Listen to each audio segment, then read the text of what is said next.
fun fact jurusan kamu apa? Fun fact jurusanku sih, yang biasanya menurut orang-orang kebanyakan cari teknik mesin tuh pasti bisa tentang mesin. Padahal juga enggak, karena di teknik mesin sendiri gitu yang kurasakan ya, itu enggak mempelajari spesifik tentang mesin sepeda motor, mesin mobil gitu. Terus juga kita itu enggak terus-terusan bengkel gitu. Terus soalnya kita itu di kelas juga dapat pelajaran yang banyak, nggak melulu tentang mesin-mesin, tapi kita juga dapat pelajaran itu manufaktur, terus apa material yang dibutuhkan buat mesin itu. Terus juga karena ini teknik itu terkenal miskin banget ceweknya, apalagi di jurusanku itu perbandingan cewek sama cowoknya itu nggak berimbang banget.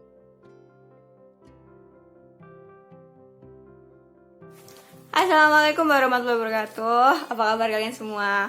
Perkenalkan, nama aku Vidya, dan video kali ini aku bakal ngobrol sama temen aku dari Teknik Mesin UGM angkatan 2019. Kalian pasti kepo, ngapain aja di UGM? Ngapain aja di Teknik Mesin UGM tepatnya? Oke, langsung saksikan aja videonya. Jangan lupa subscribe, tuh merah-merah, tahu kan ada merah-merah, itu dipencet. Oke, makasih udah nonton sampai habis. Halo, boleh perkenalan dulu nggak? Kenalin, aku Raffi Lang dari Teknik Mesin UGM angkatan 2019. Oke, ada apa sih di UGM? Yang spesial apa dari UGM? Di UGM ya, kalau aku ya sebelum milih kuliah gitu kan aku browsing gitu, gimana kota yang cocok sama universitasnya yang bagus gitu kan. Terus ketemu nih awalnya Bandung sama Jogja. Nah, Surabaya enggak? Singkat cerita kan UTBK aku ya, nilaiku kurang cukup buat ke Bandung, jadinya juga milih Jogja. Nah, di Jogja ini yang paling spesial menurutku ya Jogja ini, soalnya di Jogja itu gimana ya, kayak lingkungannya bagus, terus orang-orangnya juga enak-enak, terus buat tempat main juga banyak di Jogja. Terus juga biaya hidup itu menurutku murah sih kalau nggak dipakai nongkrong. Oke. Emang kamu sempat main kok waktu kuliah? Kalau sempat main, sempat sih, tapi juga nggak sering-sering banget, soalnya semester awal kan pasti sibuk teknik lah. Ya. Jadi cuman main paling ya nongkrong, terus keliling ke Merapi gitu aja. Tapi aku mau ngasih tahu, percaya nggak, tahun pertama itu tahun bener-bener nggak sesibuk tahun-tahun di atas. Itu sih kalau. Iya. Oke. Mau ngomong tahun pertamamu itu gimana? Tahun pertama aku ya menurutku alhamdulillah sih lancar. Soalnya kan tahun pertama ini masih ke bawah euforia habis SBM gitu kan. Senang-senang, wah aku udah lolos di yang tak inginkan. Terus ya buat pelajarannya lancar, tapi ya gimana ya, tahun pertama itu masih homesick gitulah, masih pengen pulang terus. Jadi aku semester 1 masih sering pulang banget, soalnya ya gitu di kosan tuh sering banget kayak aku kangen rumah gitu kan, kangen masakan rumah, bangun juga nggak ada yang bangunin gitu kan. Terus juga kuliah jamnya pulang malam, terus kadang sampai pagi, terus paginya juga kelas, kadang itu sampai skip gitu lah. Jadi agak gimana gitu. Okay. Terus juga tahun pertama itu masih banyak-banyaknya cari pengalaman gitulah, soalnya tahun pertama kan ya itu tadi belum sesibuk tahun-tahun berikutnya. Jadi ya tahun pertama banyak aku habisin buat ikut kepanitiaan, ikut bantu-bantu di himpunan, terus juga buat cari kenalan yang banyak sama teman-teman. Jadi sering-sering banget nongkrong sama teman-teman. Oke, aku mau tanya, ada yang disesalin nggak di tahun pertama? Kalau disesalin pasti ada lah. Soalnya di tahun pertama aku ya itu tadi masih homesick, terus jadinya sering pulang, terus pelajaran itu kayak akademikku kurang tuh. Jadi IP ku semester 1 jadi kurang maksimal. Padahal menurutku kalau misalnya aku lebih niat itu bisalah dapat yang bagus. Oke. Di jurusanmu belajar apa aja sih? Di jurusanku banyak yang dipelajari, tapi kalau tahun pertama awal ini masih kayak SMA gitu kan. Kalau di mesin dari Inggrisnya mechanical engineering, nah yang itu yang dipelajari tentang mekanika. Mekanika itu ilmu yang mempelajari tentang benda yang bergerak. Terus yang dipelajari semester 1 itu ada material, terus kimia teknik, matematika, sama fisika mekanika. Itu yang menurutku masih relate sama SMA banget. Dan kalau dihitung-hitung malah mirip banget sama SMA, cuman lebih detail. Kayak misal fisika biasanya kan gerak parabola cuman pakai angka-angka. Nah itu cuma ditambahi sama vektor-vektor. Terus baru semester selanjutnya, semester 2 itu mulai masuk pelajaran yang mesin banget. Dan itu beda banget sama SMA. Biasanya di semester 2 ini IP-nya pada turun. Jadi semester 2 itu mulai masuk termodinamika, statika struktur, terus ada praktikum juga, terus ada lagi AKDP, aplikasi komputer aplikasi komputer dalam perancangan. Nah, yang itu buat semester selanjutnya buat konsentrasi kalau mau ambil manufaktur.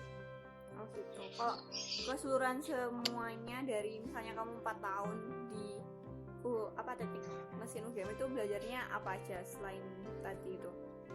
Kalau keseluruhan 4 tahun garis besarnya itu manufaktur, material, terus energi sama mekanika terapan. Soalnya 4 itu yang jadi konsentrasi kalau kita udah masuk semester akhir. Dan ya nggak jauh-jauh amat sih dari itu. Paling ya ada perpindahan kalor dan massa gitu. Terus mekanika fluida pasti di teknik ada. Oke. Kan tadi itu ada berapa mata kuliah itu dinaungi sama beberapa lab. Boleh ceritain nggak lab apa aja itu? Bisa. Kalau yang energi itu ada labnya namanya konversi energi. Nah itu setahuku ya, aku belum pernah masuk sana, tapi pas awal-awal pernah diajak ke lab situ. Ada yang kayak perubahan panas ke energi itu gimana caranya gitu kan. Terus material juga ada, material itu pakai lab bahan, dan di lab bahan itu ada kayak semacam besi-besi itulah, yang ada yang aluminium, baja.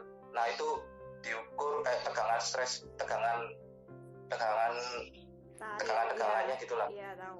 Dengan tarik. Nah itu cocoknya buat apa gitu. Terus kalau manufaktur juga ada. Nah itu ada labnya sendiri. Itu biasanya buat yang ngetim gitulah, buat rangka-rangka. Terus di manufaktur juga ada mesin bubut, mesin freeze banyak. Terus kalau mekanika terapan aku kurang tahu ya. Misalnya ini kayaknya umum gitu. Mekanika terapan tuh kayak terapannya dari teknik mesin. Jadi kayaknya semua lab kepake. Oke, Ana, kamu selama 1 tahun kuliah yang paling susah itu matkul apa menurut kamu? Setahun ini paling susah gambar sama termodinamika. Termodinamika itu pelajaran termodinamika 1, 2 gitu. Iya, termo 1, termo 2, terus lanjutlah. Selanjutnya itu kalau nggak salah perpindahan kalor massa itu. Oh ya, kalau aku perpindahan panas. Itu yang lanjut. Sama-sama. Oke.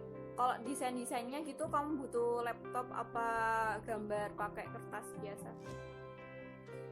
Buat semester 1 itu pakai tangan, full pakai tangan.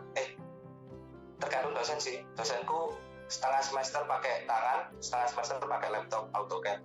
Baru kalau semester 2 itu butuh banget laptop, soalnya di semester 2 itu kita pakai Inventor kan.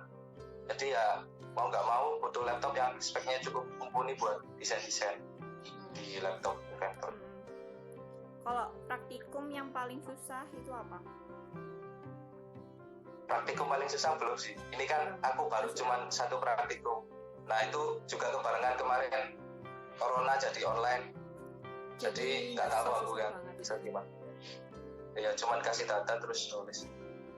Iya. Oke, mau tanya. Kamu pernah depresi nggak selama 1 tahun kuliah? Enggak sih. Kalau depresi sering banget aku. Soalnya aku kan kurang banget di mata kuliah gambar. Nah, aku kesulitan banget soalnya tanganku gimana ya? Tanganku itu kaku gitu loh. Susah, gambarku susah. Malah seringnya aku malah gak tidur gitu buat ngajarin gambar. Kadang itu tidur subuh, bangun jam 6. Kalau enggak ya terpaksa kelewatan kelas gitu kan. Ya terus juga ujian gitu. Ujian seringnya sama teman-teman belajar bareng, itu sampai pagi juga biar dapat nilai bagus. Tapi pas akhirnya kadang-kadang nilainya nggak sesuai ya agak depresi juga kan. Terus juga di kuliah kan beda banget sama SMA budayanya. Belajarnya di SMA itu SKS bisa banget, tapi di kuliah SKS nggak mungkin banget. Soalnya gimana ya, materi SMA itu masih relatif mudah daripada yang kuliah itu harus dipelajari satu persatu bertahap daripada, dan nggak cocok buat sistem SKS, sistem gabung semalam. Oke. Kalau strategimu dalam belajar gimana biar dapat nilai maksimal? Kalau strategi sih ya paling nge-review dari dosen, terus kalau kelas masuk gitu kan, terus juga nyatet-nyatet. Terus kalau belajar juga dicicil-cicil, dibagi-bagi gitulah, materi mana yang sulit, materi mana yang sedang, materi mana yang mudah. Jadi kalau belajar itu enggak yang mudah lebih lama, yang sulit lebih dikit. Nah itu bikin IPK turun sih. Oh iya sih. Oke, mau tanya lagi tentang alumni nih. Kebanyakan alumni jurusanmu itu kerja di mana? Alumni kebanyakan sih yang aku tahu di manufaktur. Soalnya ada tiap tahun itu mesti ada alumni yang kerja di kayak Astra, terus pabrik perakitan motor gitulah. Terus juga ada yang ke pertambangan, perminyakan, jadi pipeline engineer.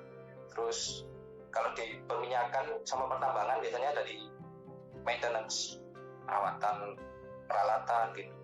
Pipeline? Pipa? Iya, pipa, bisa pipa. Tapi kayaknya kalau pipa itu harus S2 dulu kalau nggak salah. Pasti. Wow, selain itu kan perusahaan-perusahaan besar ya, ada nggak sih yang kayak buat perusahaan sendiri apa usaha sendiri gitu? Ada. Yang ku tahu kemarin ada alumni yang bikin kayak dermaga, aku kurang tahu sih, tapi perusahaannya berhubungan dengan dermaga gitu, dan kerjanya itu kayak perawatan dermaga gitu. Tapi itu juga bukan yang fresh graduate langsung buka perusahaan gitu sih. Itu udah hampir 20 tahun baru buka perusahaan sendiri. Keren sih, dermaga. Maksudnya perawatan dermaga ya lumayan beda gitu. Iya, aku kurang tahu juga. Nah, aku mau, kan kamu SBM nggak sih? Iya. SBM. Iya, SBM. Teknik mesin UGM. Yang termasuk susah lah ya, bisa dibilang susah. Ya enggak? Nggak tahu sih, iya kayaknya. Iya. Ya, tips ya biar lolos jurusan impian itu apa? Tips dan triknya sih banyakkan latihan soal sama belajar sih. Karena aku dulu termasuk siswa yang di sekolah itu males banget. Jadi kalau mau harapan buat SNM itu nggak mungkin banget. Jadi ya baru sadar buat belajar itu kelas 12. Jadi di kelas 12 dan tak rancang tiap hari latihan materi ini, latihan soal berapa. Itu dibagi jadi ada latihan soal sulit, mudah sama sedang. Gitu aja. Terus juga sering-sering tryout. Kan sekarang banyak tryout online itu sih. Itu bikin kita mengukur kemampuan gitu loh. Kita udah sampai mana, apa yang kurang, apa yang lebih, dan kita bisa nge-push lebih bagus lagi, dan kemungkinan lolos di SBM jadi lebih besar. Oke, mantep banget tips and triknya. Tapi bener sih, tryout itu penting buat ukur. Aku juga sering tryout. Dimana aja tryoutnya, online mau offline, mau ke SMA mau ada univ yang ngadain, itu ikutin semuanya. Meskipun itu menghabiskan waktu nggak sih, kayak Sabtu Minggu ya sebenarnya libur, tapi ya itu namanya usaha. Makasih semuanya sudah nonton. Assalamualaikum.